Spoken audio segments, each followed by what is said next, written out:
All right, welcome back to episode 3 of mobility routines you can do before your coffee gets cold. Today we're going to be doing hips, and then I'm going to be drinking my espresso with coconut sugar today, so no latte today. After that we will, I'm fighting myself from drinking this. After that we will do spine as well, and that'll be episode 4, which I'll upload for you guys next week because I will be away next week drinking my coffee somewhere else. So hips today. We get one sip, then we got to do our hips. We're going to do a nice, easy, beginner-friendly, post-High Rocks friendly, because I got my butt kicked today at High Rocks, hip routine. So what we're going to do, I'm going to walk you guys through a bit of a progression. I see a lot of people really fighting themselves to get in what's called 90-90, which is this position here where you have your back leg at 90 degrees, your front leg at 90 degrees, and then being able to be upright in this position. And so this is kind of a nice, easy little flow that you can do to start to work on your hip rotation and work your way up to being more comfortable in 90-90. I'm just gonna push this out of the way because I can see myself knocking that over. We're gonna start on our back with this one. We're gonna make sure we've got some space for our legs here. You're gonna take your feet and you're not gonna have them directly underneath you. You're actually gonna kind of walk them apart almost as if you could drop into 90-90 but laying on your back. Now, here's the thing I need you guys to be conscious and aware of. Many of you guys, when you do this stuff, when I see this online or I see people doing it just in the gym or whatever, when they're rotating their hips through, their low back's coming up like this. And then I have some people complain to me and they come in and say, my back hurts when I do stuff like that, so I can't do it. And I go, okay, show me how you're doing it. And their low backs are kind of coming up like this. And they're like, yeah, it really hurts here. I'm like, no kidding. I can see why that would hurt. Let's teach you how to isolate your hips a little better. So I want you guys to start with that knowledge. So visualize, feel, pay attention to your low back on the ground right now before you start. We want you to keep your low back on the floor. And that doesn't mean that I want you pushing it into the floor and doing a six-pack crunch on me. I just need you to be aware of it. So you can either just be mindful of it as you go through this, or if you really struggle with abdominal engagement or core engagement, or you know that your core is a bit of a problem for you, another option is to blow all your air out. Let your tailbone kind of fall under you. Let your sternum kind of fall into the floor. Fall, not be forced. Very big difference there. You should feel a little bit of oblique activity, which is your side abs, not your front abs. Maintain that little bit of oblique activity and then drop your legs in. So my right leg's gonna spiral in, my left leg's gonna spiral out, and I'm not gonna let my low back come up. So once I get to the point where it's like, okay, that's as far as I can go without losing my midsection, I'm just gonna stop there, and then I'm gonna rotate back up again. So you might have to kind of feel it out a little bit to feel out where your feet need to be so that you feel like you can kind of fall into internal rotation on your right leg, external rotation on your left leg without your core low back moving, and just being mindful of what you're feeling there. Then I like to just kind of stay up on my heels. So I think of my heels as a swivel, and then I rotate back out, and then we're gonna rotate the other way. So for me, I think I want my feet right about there. So now I'm gonna rotate externally on my right leg, internally on my left leg, and go the other way. Again, making sure my midsection stays pretty still.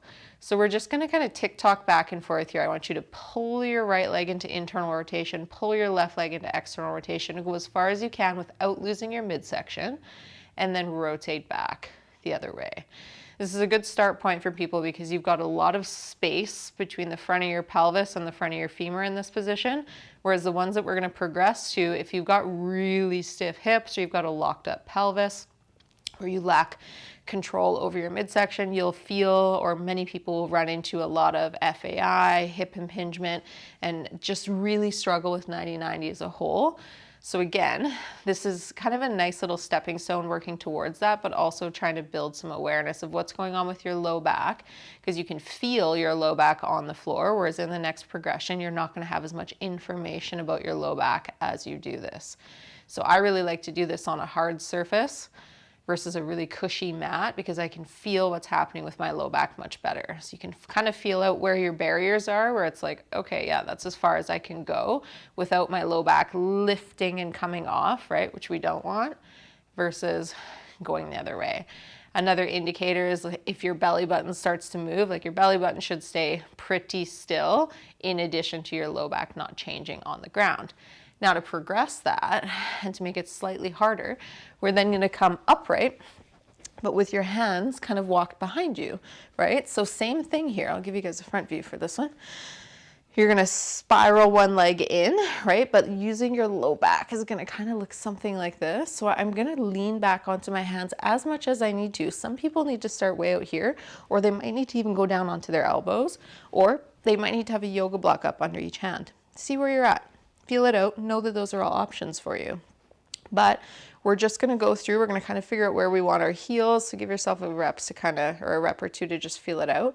And don't worry about trying to like force your knee to the floor.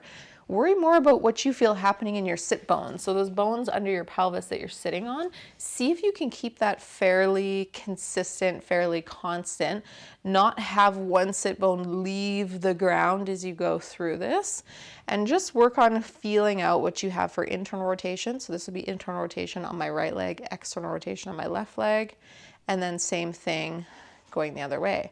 When you keep your pelvis pretty still, pretty stationary, it's pretty unimpressive, right? That's okay. And then you can also play with how much knee bend you have. So you can have your heels a little further away from you, okay?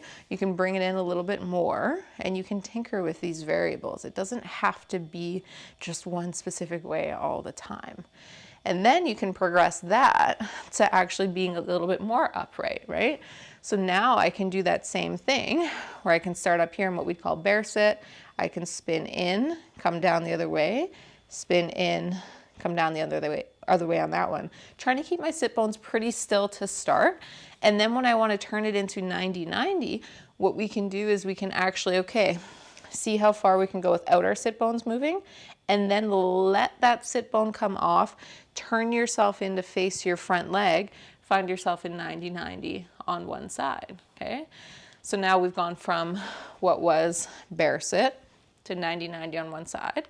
Once we get here, you can leave this leg, and in fact, try to leave this leg here as long as you possibly can. Open this other leg up. See how open you can get it before this knee starts to leave the ground. Then when it absolutely has to, let it leave the ground. Keep them far apart and then switch over to the other side. And then this knee comes down and now you're in 90-90 on the other side facing the other leg. Once again, if you're not ready for this, if it's pinchy in your hips or you're really struggling to stay upright, just walk your hands back behind you. Lean off to one side or post up on one side and do the same thing. Rotate out, see how open you can get your hips before you have to peel this leg off. Then let that leg come off. This hand's now going to become your post, and then you're going to switch yourself over into 90-90 on the other side, progressing your way over or more upright with time until you're eventually fully upright and you can have your hands in front of you and you don't need your hands back behind you. Okay, so it's an easy little flow where you can kind of start on the ground and just feel out, all right, where am I today? What am I working with? Start laying on the floor, work towards doing it a little bit more upright, work towards, or start with, I should say, keeping your sit bones pretty still and just going through what you have accessible to you here without getting a whole bunch of pelvic movement. Once you know what you've got there, and that starts to, again, improve with time, then you can work towards going into the full 90-90 position. I just want you guys to understand that when it comes to 90-90, a lot of people really, really struggle with it, especially with their back leg. So trying to get into hip internal rotation on this side and sitting that back hip into the ground. So when you do that, just know if you're really struggling with it, even if you're struggling with this front leg, it's not always your hip that's the limiting factor. Sometimes it's your pelvis. And so that's why I'm just trying to bring a little bit of awareness to the pelvis in this one.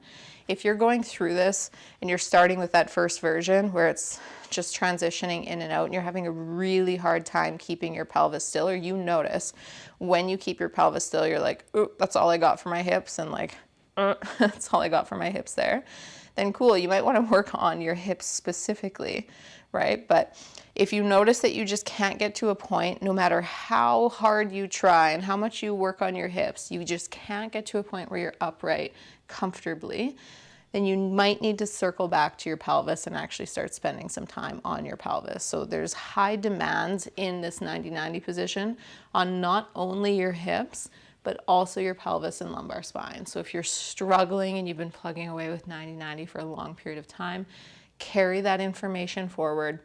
Remember, it's not just about the hips. You might need to check the pelvis as well and make sure that you're integrating some work into your routine for your pelvis. I hope that makes sense. Very easy little flow that you guys can work through. I need something easy today after doing 18 million wall balls and lunges and other silly high rocks things that I'm trying to expose myself to get some cardio in. So I will see you guys next week. For me, I'm gonna film that video right now, which means I get one sip of my coffee, and then we're going straight into a spine flow. Take care and enjoy the rest of your day.